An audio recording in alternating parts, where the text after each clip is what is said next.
I'd be going through these photos and it would get like honestly, I would like get scared working on my own game. And I was like, okay, this is a good sign. If I'm getting scared working on my own game, this is a good thing. Hello, everyone. I'm John Aljets, and today I have the pleasure of speaking with a developer whose work I've admired for a while, someone who has made some just absolutely beautiful games, and whose upcoming title, Shutter Story, seems primed to terrify us all. It is Armaan from Frostwood Interactive. Thank you for joining me, man. Yeah, glad to be here. Listen, like, I mean it when I say that I've loved your previous games. Unworded, like that game stuck with me so much after I finished it. And because, you know, it's something, negative self-talk has been something that sort of I've struggled with. And I feel like a lot of people do. It's a pretty common thing, but how we actually internalize the way that we think of ourselves is a very powerful thing. And actually having a game that explores that is magnificent and something that I highly recommend people check out. But Shutter Story, you're going in a horror direction, something that we haven't seen from you yet. What has made you actually want to jump into, you know, the horror genre? Actually, I was working on another horror game which got cancelled. So I started working on it right after my second game, Forgotten Fields. So right before Unwording. And that's when I had played Silent Hill 2 for the first time. That was in 2021. And yeah, that and listening to a lot of music from like Resident Evil games. I was just really inspired to do something with horror, but like kind of beautiful horror, that kind of a thing, really focused on story. And that project kind of dragged on. Then I kind of dropped it for a while, made Unwording, then got back to it after Unwording for a lot of big, long story behind why the horror game didn't work out. But, after that 2-3 years of trying to make it work, horror was still stuck in my mind. So even after I canceled it, I felt like sort of unfinished business, with horror. So I wanted to do something smaller because the big thing didn't work out. And I saw a movie actually, and it just kind of sparked this idea for this game. So yeah, I was already thinking of horror. I saw a horror movie and I was like, okay, I think I know what to do for the next game. The movie was Pulse, by the way, Pulse from 2001. It's a J-horror movie. To me, like, and I know that you've posted about this on social media. To me, the film that this actually seems to have the most parallels to is like Mungo, because it is, this exploration of a family seemingly being haunted and looking at a lot of their photographs and their video and things of that nature. I know that you posted about it about a month ago, talking about how you had finally saw it and you were seeing the parallels between that and Shutter Story. Since watching that film, have you found yourself inspired by that? Yeah, I mean, the funny thing is, I posted about this game and everyone was like, Lake Mungo Simulator. And I had plans to watch the movie and I had not seen it yet. So I finally watched it and it was pretty surprising how similar things were, how the concept was very similar. But when I watched it, I also felt like there were, especially in terms of the story, there was a lot of differences. Maybe Lake Mungo was a lot more tragic and maybe personal and, lot smaller scope. I don't feel like it's affected my development process that much. The biggest thing I feel is some of those shots from the movie where, the main host or the girl is standing at one point at some part of the frame. Those things keep coming up to me. Like when I'm building my photos, it reminds me of the movie and, shots from the movie. So, and I'm like, okay, this is what people like. This is the spookiest kind of photo you can possibly have, someone just standing in the corner. That's kind of all it takes to make it scary. So yeah, that's what keeps coming up when I'm working on the game. It very much seems like that film and Pulse, from what I remember, because it's been a while since I've seen that one. and from what I've seen with Shutter Story, they seem to play on the idea of pareidolia. Like that seems to be a lot of the source of the horror is, this sort of almost Yeah. our brain making it scarier than it might actually be, which is something that I've been fascinated by and something that I've really, that I find to be absolutely fascinating. Now, when it comes to the actual gameplay of Shutter Story, how would you describe like the way that the game actually plays? Yeah. So if you see the reveal trailer or one of the GIFs that I had posted, within 3 seconds you kind of get to know what the gameplay is. It's basically you'll have a photograph and you manipulate some sliders and put on some filters, all to see if there is something hiding in plain sight or hiding in the background. So you'll increase the exposure, you'll increase the contrast, and that will make the photo clearer, and you'll probably see or maybe not see something hiding there. And apart from that, you have a guide which you have to consult, which tells you what kind of haunting you might be looking at. So it's not just people standing in the background, but it might be something like a floating chair, or even something like I don't know, snow in a place where you wouldn't expect snow to be, something illogical. So just trying to keep variety in the gameplay. And once you have seen and consulted the guide, then you have to categorize what you have seen according to what the guide says. So you'll have a list of maybe 6 categories, and you'll first of all mark whether the photo is haunted or not haunted, and then put it in the right category. And you have to do that with a bunch of photos and a few videos as well. How has development been going for you? Like, has there been any major sort of like obstacles that you've had to overcome? Yeah, it's been like quite fast. And like I mentioned, I had a cancelled game which I was working on for years, and this is coming together in like within 3 months. I was able to announce it, and it's been really fast. And after the announcement, I got back to working on it, and it's just going pretty fast. And I think the biggest issue, or kind of the challenge, which is not that much of a challenge, is finding the right photos.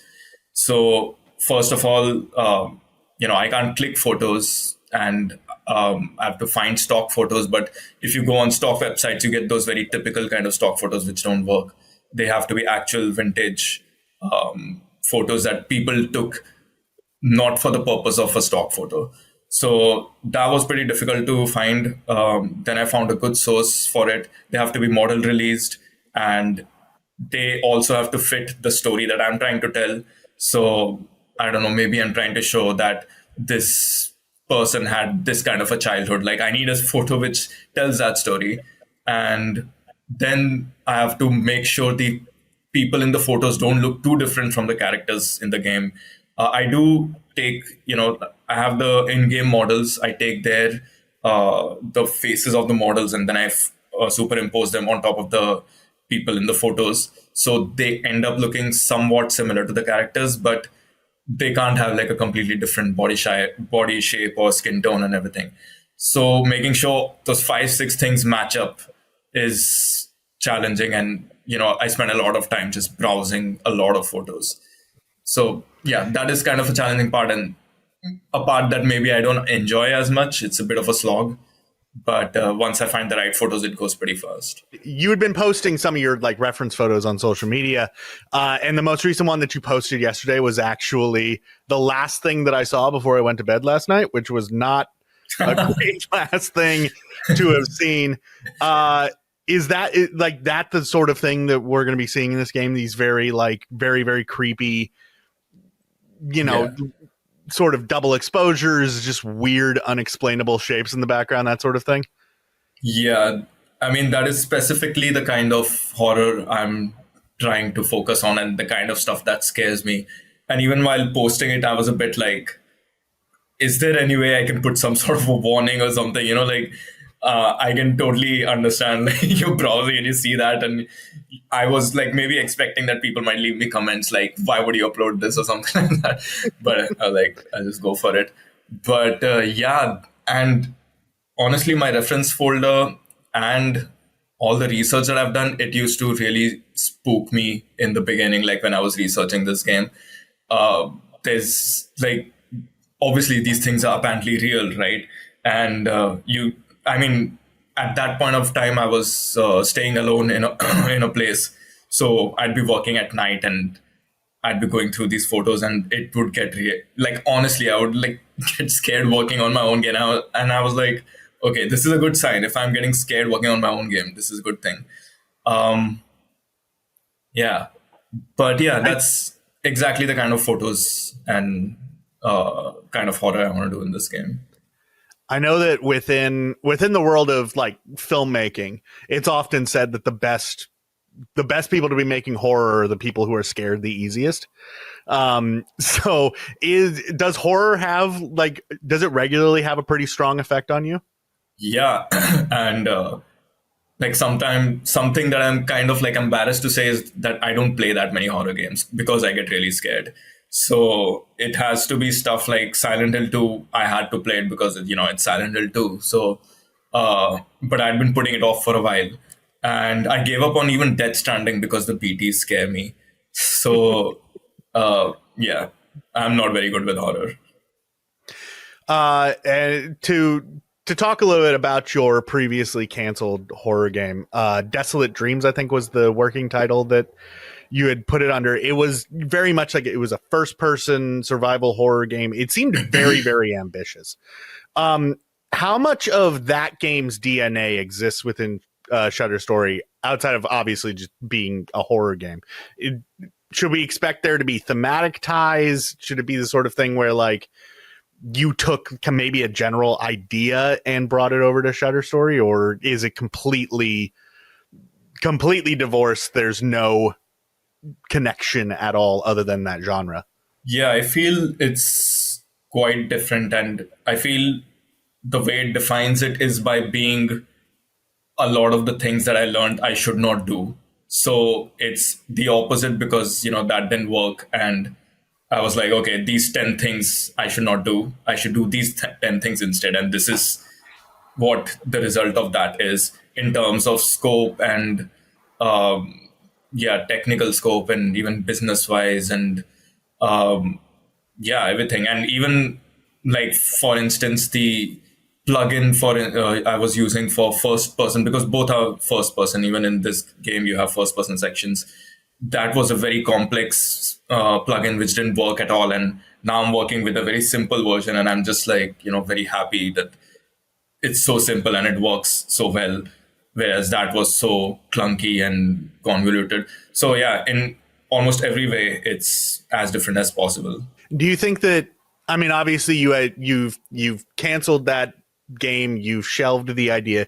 Could you ever see yourself maybe revisiting it and maybe like just restarting development on it? Yeah, I've thought about it.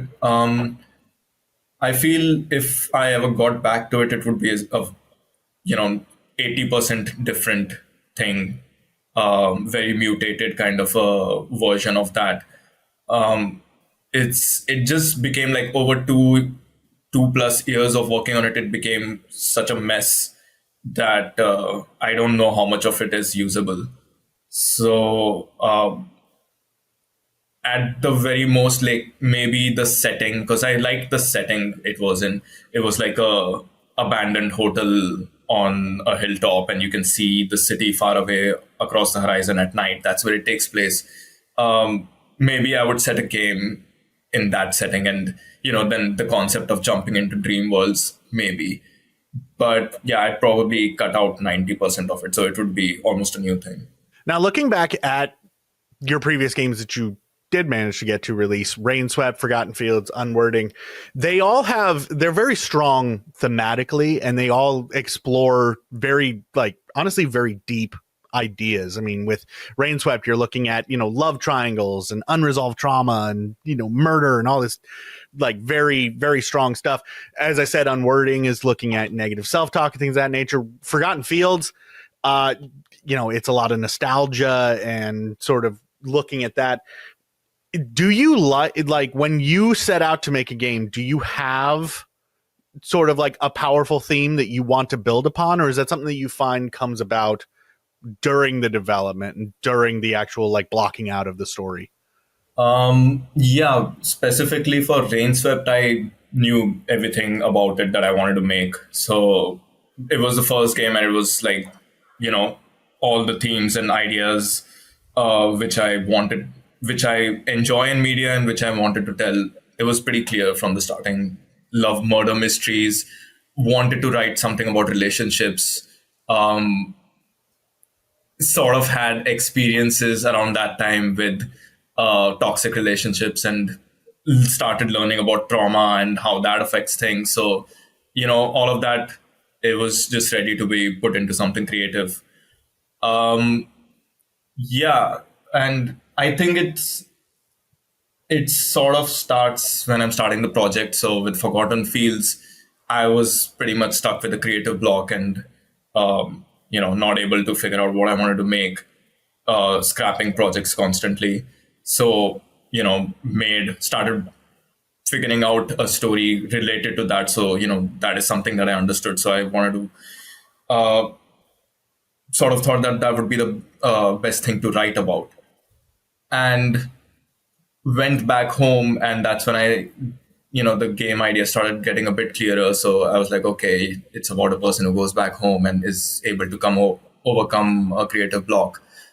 Yeah, so I would say it all comes situationally. Even Unwording, that is when I was trying to work on the cancelled horror game, and I honestly wasn't in a great state of mind. So I started researching and reading about how happiness works, how the mind works, how thoughts work. And then I thought of shelving the horror game, and I thought like maybe I can make something super short about what I'm learning right now, and which really helped. Like I those concepts of cognitive distortions and everything.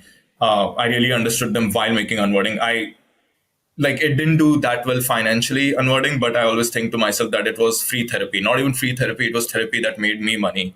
So yeah, I think it all comes like when I'm thinking of the next project.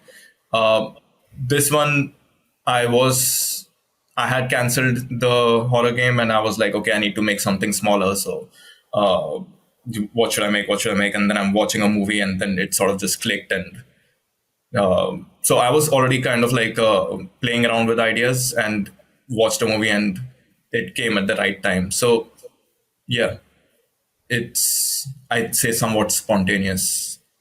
Now, obviously, like you got to be passionate about games. You got to be passionate about indie games if you're doing this. And one thing that I like to make a habit of at the end of my interviews is asking folks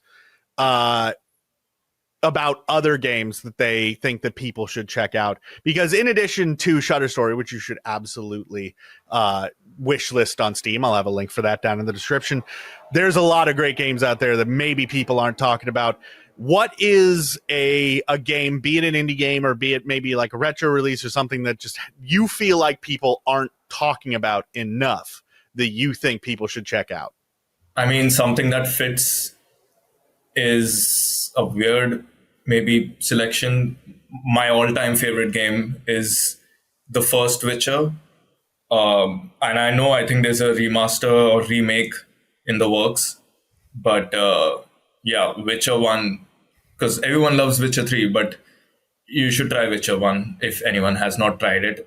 Amazing story, amazing atmosphere, and it's still my number one. And a more recent game, which might again be, like it's again a AAA game, um, and it's getting a lot of hate, I think, but I was pleasantly surprised, is Avowed. And I was like, okay, this is kind of like an old or like Xbox 360 kind of, it's not the modern Ubisoft kind of open world checklist kind of game. It's more focused, and I can feel it's made with heart. So I'm like, why are people so down on it? So maybe because I saw trailers and everything, and I was like, this is not my kind of game. The trailers were really bad. Then I saw, after it launched, I saw some video, and I was like, wait a minute, this kind of looks good, and I'm glad I gave it a chance. Something more indie, which inspired Shutter Story is a home safety hotline, which maybe people might have already played. That's a fun little, in-game computer or in-game terminal kind of game, which is something that I was trying to make with this with Shutter Story. So that's also a good one to check out. All great ones to check out. Definitely Witcher 1. I played that years and years and years back and had a great time with it.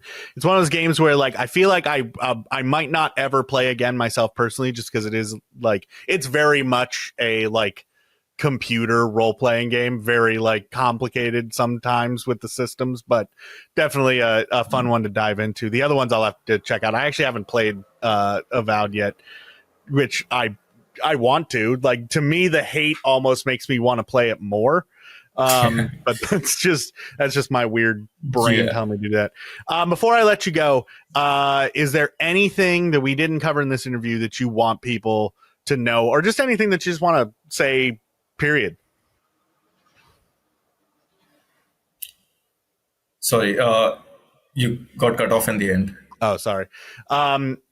Now, before I let you go, is there anything that you want people to know, or just anything that you just want to say, little, closing thoughts, as it were? Yeah, I'm just really excited to finish working on Shutter Story, and there's a lot of people who are excited to play it, and can't wait to finish the game and get it in their hands and hear what people have to say and see if it, makes them scared at night to, fall asleep, because that is kind of my goal, which makes me feel kind of, I don't know, evil or something, that I want people to have trouble sleeping at night. And if I can achieve that, I'll be like, wow, I did that with a horror game. So, yeah. Well, if you manage to hit the levels of creepiness that you did with those reference photos that you posted, I'm sure you're going to have no problem, at least with me. I will definitely be losing sleep over this game. So definitely go check it out. Wishlisted on Steam. As I said, I'll have a link down in the description. And also, while you're over there, as I said, check out the rest of the games that Frostwood Interactive has made. Like, there's some absolutely brilliant stuff that I think that more people should be checking out. So get down there, take a look at them. I actually think, if I'm not mistaken, as of the recording of this video, I believe they're on sale. Yeah. So there you go. Everybody loves a good sale. It might not be the case when this video is posted, but hey, you should check them out anyways. So Armaan, thank you so much for talking to me. This has been a blast. Thank you for your time. Yeah. Thank you for having me.